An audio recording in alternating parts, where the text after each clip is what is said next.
আর ভক্ত যে মানুষ ভাবে না কি আমি উপবাস করব, শুদ্ধ কাপড় পরবো, আগরবাতি নেব, মোমবাতি নেব আর শুধুমাত্র মন্দিরে যাব, ভক্ত সেই ভাবে কি আমি ভক্ত। কিন্তু এখানে বলা হয় সাহেবের শিষ্যা অনুভূতিতে লেখা আর সাহেবের শিষ্যতাতে এই ধারা কি প্রথমে বিচার, তারপরে বিচারের পরে কি ভাব, তারপরে প্রেম, তার উপরে স্থিতি হচ্ছে ভক্তি। প্রথমে বিচার, হে শিব তুমি আমার গুরু, এক বিচার। যখন গুরুর দয়া হয়ে যায় তো অনুভব হয় কি না মহাদেব দয়া করেছে, এক ভাব।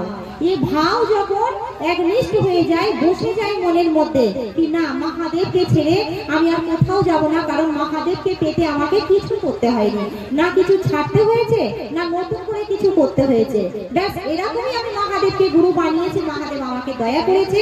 আমি এখন থেকে যে স্থিতিতে থাকি না কেন আমি মহাদেব মহাদেব করব। আমি কাঁদবো মহাদেবের জন্য কাঁদবো, আমি হাসবো মহাদেবের জন্য হাসবো। এই স্থিতি যখন মনের মধ্যে বসে যায় তো প্রেমের আকার নিয়ে নেয়। সেই প্রেম যখন এসে যায় তখন হয়ে যায় ভক্তি। ওই জন্য ভক্তি মানে নয় কি আমি পুজো করবো তাহলে ভক্তি। ওই জন্য শিব শিষ্যতাই সব থেকে বড় মন্ত্র, যে গুরুর আদেশ, শিব ইচ্ছা করেছে ওই আদেশে সে পালন করে, সেই আদেশে ও চলে। চলুন, অনেক সময় হয়ে গেছে, আমাদেরও ট্রেন আছে। আপনাদের সবার চরণে প্রণাম।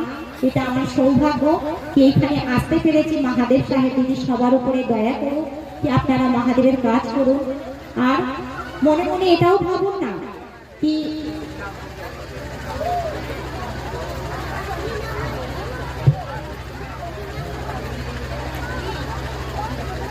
সবাই করবেন তো মহাদেবের কাজ।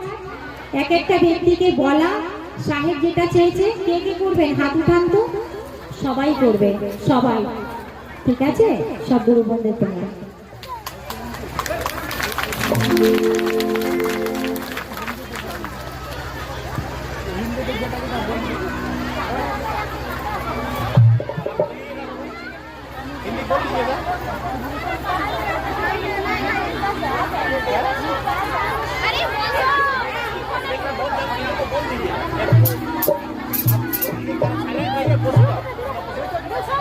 সব গুরু বন্ধের থেকে অনুরোধ, এতটা সময় তো দিয়েছো, বেশি তো সময় লাগবে না বাড়ি যেতে, আমাদের থেকে বেশি সময় লাগবে।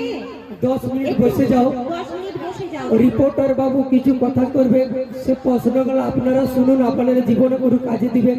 5 মিনিট বসে যাও, 5 মিনিট বসে যাও দিদি, একটু বসে যাও। শিব শিষ্য পরিবারের যত দিদিরা এসেছো তাদের কাছে অনুরোধ, তারা একটুকু বসে যাও, বসে যাও। মেয়েগুলা যে দিদি, দিদি বসো, বসে যাও, 5 মিনিট বসে যাও, বসো। মহাদেব গুরু হয়েছিল বলে আমি স্বামীর থেকে বেঁচে গেছি, মহাদেব গুরু হয়েছিল বলে আমি সুসাইড থেকে বেঁচে গেছি। কেন? আপনার জীবনে তো গুরু ছিল, আপনি তো শিষ্য ছিলেন, তাহলে আপনার জীবন শুরু ছিল না কেন?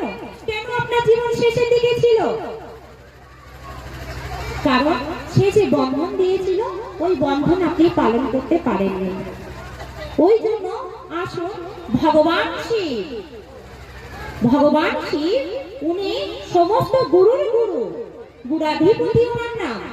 গুরু শব্দ যে আছে শুরু হয়েছে শিবের থেকে, গুরু যে শব্দ ও শুরু হয়েছে শিবের থেকে।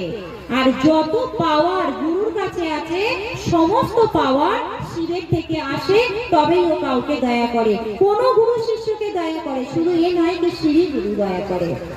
অনেক গুরু আছে, তাদেরও কাজ দয়াই করা। গুরু শব্দ মানে হচ্ছে দয়াই করা, ও কৃপা করে না, ও দয়া করে।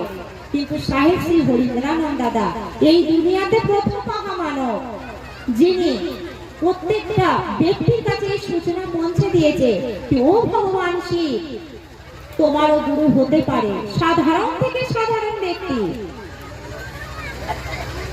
সাধারণ থেকে সাধারণ মানে সব থেকে নিচের স্তরে যারা আছে, যাদের বলা, যারা কথা বলতে পারে না, যারা চলতে পারে না, যারা পড়ালেখা করতে পারে না, যারা জানে না কিছু, যাদের এই জীবনে নিজেকে নিজে মনে হয় যে আমার জীবনের কোনো মূল্য নেই, আমি পুরো মূল্যহীন, যাকে মাঝে মাঝে মনে হয় যে আমি পুরো বেকার, আমার কোনো দাম নেই।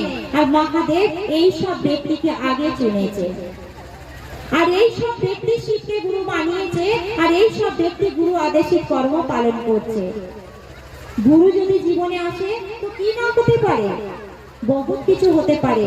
ওই জন্য প্রথম মহামানব সাহেব শ্রী হরিন্দ্রানন্দ দাদা এক বিচারের মাধ্যমে, একটু আগে বললাম না কি ব্রহ্মাগ্নি শক্তি, বৈষ্ণবী শক্তি, রুদ্রাণী শক্তি, আরা গাঙ্গী অশ্মশান, এ মাস শান্তি থাকো, আওয়াজ যেমন না আসে।